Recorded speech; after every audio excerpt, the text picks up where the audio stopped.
126 পৃষ্ঠার সমাধান নিয়ে আলোচনা করছি। সঠিক উত্তর নির্বাচনের প্রথম প্রশ্নটাতে বলেছে বার্ষিক 4% হার সুদে এক্স বছরের স্ববৃদ্ধি মূল ওয়াই টাকা হলে আসল হবে। দেখো এখানে বলেছে স্ববৃদ্ধি মূল, যদি স্ববৃদ্ধি মূল সেটা হচ্ছে চক্রবৃদ্ধির ক্ষেত্রে হয়, আর যদি আমরা সুদ আসল ধরতাম তাহলে এটা সরল সুদের ক্ষেত্রে হতো। কিন্তু এখানে যদি আমরা স্ববৃদ্ধি মূল ধরে অঙ্কটা করি তাহলে কিন্তু উত্তরটা মিলবে না, আমাদের ধরতে হবে এখানে সুদ আসল হিসাবে বা সমূল ধরতে হবে। তাহলে এখানে আমরা যদি চক্রবৃদ্ধি সুদের ক্ষেত্রে ধরি তাহলে আমরা লিখতে পারি পি ইন্টু 1+4/100 এক্স = ওয়াই, যেখানে পি এর মানটা কী হবে y/1+4 এখানে কাটাকাটি করলে এখানে দেখো 1/25 হয়ে যাবে এক্স, যেটা হবে কি y ইন্টু 1+1/25 এক্স। কিন্তু উত্তরটা যদি আমাদের মিলাতে হয় তাহলে এখানে আমরা এটাকে ধরবো হচ্ছে স্ববৃদ্ধি মূল ধরলে হচ্ছে সুদ আসল ধরবো। তাহলে সুদ আসল ধরলে আমাদের এখানে কী হবে P into x into 4/100 plus P, অর্থাৎ সুদ প্লাস আসল সুদ আসল = ওয়াই টাকা, যেখানে বলেছে ওয়াই টাকা হবে। তাহলে আমরা এখানে কি লিখব, পিটাকে যদি আমরা কমন নিয়ে নিই তাহলে এখানে হবে 4x/100 plus 1 = Y.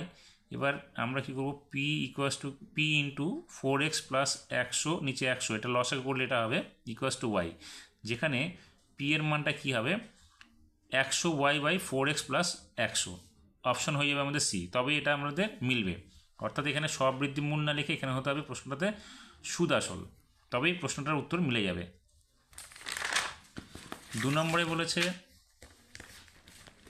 x² x = 1 সমীকরণের বীজ অথবা বীজদ্বয়। তাহলে x² x = 1 হলে আমরা লিখতে পারি x² = x। এবার এক্সটাকে আমরা বাঁ দিকে নিয়ে এলে x² - x = 0 লিখব, যেখানে x কমন নিলে x ইন্টু x - 1 = 0, বা যেহেতু এটা দুটো রাশির গুণফল = 0 আমরা একটি রাশি দিয়ে 0 লিখতে পারি, অর্থাৎ x = 0 এবং x - 1 = 0, বা x = 1 হয়ে যাবে। অর্থাৎ x এর মান একবার আমরা 0 পেলাম এবং x এর মান একটা 1 পেলাম, অর্থাৎ x এর মান আমরা দুটো কী পাবো বীজদ্বয় 0 1, অপশন হবে আমাদের সি নাম্বার। 3 নম্বরে বলেছে ABCD একটি বৃত্তস্থ সামান্তরিক, কোণ ডি এর মান কত হবে। দেখো বৃত্তস্থ সামান্তরিক মানে হচ্ছে এটা আয়তক্ষেত্র হয়ে যাবে, আয়তক্ষেত্রের প্রত্যেকটি কোণ হচ্ছে সমকোণ, অর্থাৎ 90 ডিগ্রি করে হয়, সেক্ষেত্রে আমরা অপশন পাবো সি নাম্বার। 4 নম্বর হচ্ছে cos 27 = x হলে tan 63 ডিগ্রি এর মান কত। দেখো এখানে 63 ডিগ্রি হিসেবে বের করতে হবে, তাহলে আমাদের cos 27টাকে চেঞ্জ করতে হবে। আমরা cos 27 ডিগ্রি = x থেকে আমরা লিখতে পারি এটাকে cos 90 ডিগ্রি - 63 = x, যেখানে cos 90 ডিগ্রি - থিটা মানে হচ্ছে সাইন থিটা, আমরা লিখব sin 63 = x। এবার আমরা সাইনের মানটা পেয়ে গেলাম, আমরা এবার cos 63 হিসেবে বের করব। তাহলে কি করব, সাইনের পরিবর্তে আমরা লিখতে পারি সাইনের মানটা কী হবে √1 - cos² 63 = x হয়ে যাবে। এবার উভয় দিকে যদি আমরা বর্গ করি তাহলে কি হবে, রুটটা উঠে যাবে, এখানে x² হয়ে যাবে, অর্থাৎ 1 - cos² 63 = x², যেখানে আমরা x² বাঁ দিকে নিয়ে আসবো এবং cos² 63টাকে ডান দিকে নিয়ে আসবো। তাহলে 1 + x² = cos² 63, এই যে আমরা cos² 63 মানটা আমরা পেয়ে গেলাম। এবার আমরা কি করব, যেহেতু আমাদের tan 63 চেয়েছে, অর্থাৎ tan থিটা = কি জানি আমরা sin θ/cos θ, তাহলে tan 63 লিখব sin 63/cos 63, মানটা আমরা বের করেছি sin 63 মান কত, এখানে আমরা বের করেছি x, তাহলে উপরে লিখব x, এবং cos 63 মান বের করেছি আমরা √1 + x², তাহলে এখানে বসাবো, অর্থাৎ আমরা tan 63 মান কি পেলাম x/√1 + x², এটা হচ্ছে অপশন সি নাম্বার। 5 নম্বরে বলেছে একটি নিরেট অর্ধগোলক ও একটি নিরেট চোঙের ভূমির ব্যাসার্ধ ও উচ্চতা সমান, এদের ঘনফলের অনুপাত কত হবে। তাহলে আমরা যদি ধরে নিই নিরেট অর্ধগোলকের ব্যাসার্ধ যদি r একক হয় তাহলে নিরেট চোঙেরও ভূমির ব্যাসার্ধ r একক হবে এবং উচ্চতাটাও হবে কি r একক। এবার অর্ধগোলক এবং নিরেট চোঙটির আয়তনের অনুপাতটা কি হবে। চোঙের অর্ধগোলকের ক্ষেত্রে আয়তন হচ্ছে 2/3 πr³ এবং চোঙের ক্ষেত্রে হবে πr²h। এবার আমরা কি করব, 2/3 πr³ = πr² ইন্টু এইচটা কী হবে, উচ্চতা r হবে, তাহলে এখানে আমরা r লিখে দেবো। তাহলে 2/3 πr³ = πr³ হয়ে গেল, πr³ দুই দিক থেকে সরে গেলে 2/3 = 1। এবার আমরা কী করবো, উভয় পদকে যদি 3 দিয়ে গুণ করি সেক্ষেত্রে হবে 2:3, অপশান হবে আমাদের সি নাম্বার। 6 নম্বরে বলেছে 23, 25, 17 23, 25, x, 21, 27, 51 রাশি তথ্যের সংখ্যাগুরু মান 25 হলে এক্স এর মান কত হবে? দেখো 23-এর সংখ্যা দুটো, 25-এর সংখ্যা দুটো, কিন্তু এখানে যে সংখ্যাগুরু মান 25 বলেছে, অর্থাৎ 25-এর সংখ্যাটা বেশি হবে, সেক্ষেত্রে এক্স এর মানটা হতে হবে 25। আমরা অপশন পাবো এটা ডি নাম্বার। শূন্যস্থান পূরণের প্রথম প্রশ্নটাতে বলেছে চক্রবৃদ্ধি সুদের পর্ব 2 হলে পি পরিমাণ টাকা 8% হারে n বছর পরে কত হবে? তাহলে আমরা লিখতে পারি, যেহেতু পর্ব 2, P into 1 plus R by 100 এটা আমাদের কি চক্রবৃদ্ধি সুদের ক্ষেত্রে আমরা এটা লিখব।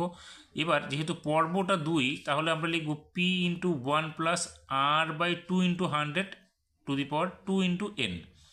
এই টাকাটা হবে n বছর পরে। এবার এখানে কি হবে, P into 1 plus R by 200 এটাই হবে আমাদের শূন্যস্থানের উত্তরটা। 2 নম্বরে বলেছে 2a equals to 3b equals to 4c হলে a is to b is to c সমান চিহ্ন 6 is to 4 is to dash. এখানে আমাদের এটা বের করতে হবে। তাহলে আমরা এখানে কি করব, 2a ইকুয়াস টু 3b থেকে a ইস টু b এর মানটা বের করব, অর্থাৎ a by b equals to 3/2 হবে, যেখানে a ইস টু b হবে 3:2। আবার অপরপক্ষে 3b ইকুয়াস টু 4c থেকে আমরা লিখতে পারি b by c equals to 4/3, যেখানে b ইস টু c হবে 4:3। এবার আমরা a ইস টু b এবং b ইস টু c এর মানটা পেয়ে গেলাম। আমরা এখান থেকে a is to b is to c এর মানটা পেয়ে যাব। তাহলে কী হবে, a is to b is to c কী হবে, 3 4 12 ইস টু 4 2 8 ইস টু 3 2 6। এবার এটাকে ছোটো করলে কী হবে, দেখো 2 দিয়ে উভয় পদকে ভাগ করলে কত হবে, 6:4:3। তাহলে আমরা তো এখানে পেয়ে গেলাম 6:4, আমাদের লাগবে কত, 3টা শুধু, তাহলে এখানে আমরা লিখব 3। 3 নম্বরে বলেছে বৃত্তস্থ চতুর্ভুজের বিপরীত কোণগুলি পরস্পর। দেখো বৃত্তস্থ চতুর্ভুজের বিপরীত কোণগুলি পরস্পর হয় 180 ডিগ্রির দুটো কোণ যোগ করলে, তাহলে সেক্ষেত্রে হবে এটা সম্পূরক। এখানে 4 নম্বরে বলেছে সমকোণী চৌপলের কর্ণের সংখ্যা। দেখো সমকোণী চৌপলের কর্ণের সংখ্যা হবে 4টি। কেন কি, দেখো এই কর্ণা থেকে যদি আমরা এইখানে দাগ টানি, দেখো এই কর্ণা থেকে এদিকে দাগ টানবো একটা, এই কর্ণা থেকে এদিকে যদি টানি, বাকি থাকলো এই দুটো, তাহলে এখান থেকে আমরা এই কর্ণাতে টানতে পারবো এবং এইখান থেকে এই কর্ণাতে, অর্থাৎ 4টি কর্ণ হবে আমাদের, এখানে শূন্যস্থানে লিখব। 5 নম্বরে বলেছে sine theta minus 30 degree equals to half হলে কস থিটার মান কত হবে?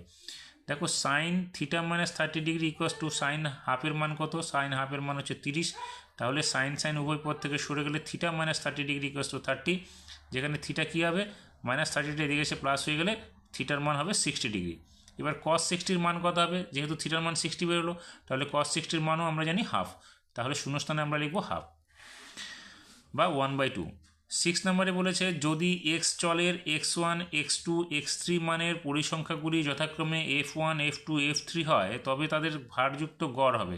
দেখো ভারযুক্ত গড় হবে, যৌগিক গড় লিখবো আমরা এখানে। কারণ কি, আমরা যদি এইভাবে সাজাই, x1 এর মানগুলো থাকবে এই কলাম বরাবর, f1 এর মানটা থাকবে এই কলাম বরাবর, তাহলে এখানে আমরা কি পাবো, summation of fi into xi, অর্থাৎ পরিসংখ্যা ইন্টু এখানে শ্রেণীটা গুণ করে লিখবো।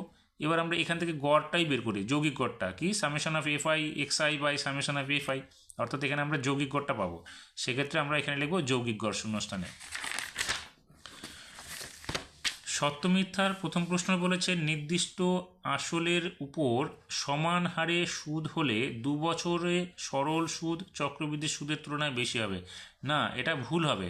কি করে ভুল হবে, আমরা যদি আসল ধরে নিই 100 টাকা এবং সুদের হার যদি 10% ধরি, তাহলে সরল সুদ কত হবে, 100 × 2 × 10/100, 100 কেটে গেলে এখানে 2 এর সঙ্গে 10 গুণ করলে 20 টাকা, অর্থাৎ এটা সরল সুদ হবে 20 টাকা। অপরদিকে যদি আমরা চক্রবৃদ্ধি সুদটা দেখি, তাহলে কী হবে, 100 × 1 + 10/100⁻² মাইনাস 100, অর্থাৎ সবৃদ্ধিমূল থেকে আমরা আসলটাকে বাদ দিব। তাহলে 100 × 1 প্লাস এখানে 10 দিয়ে 100কে কাটলে 1/10 হবে, অর্থাৎ 100 × 1 + 1/10⁻² মাইনাস 100।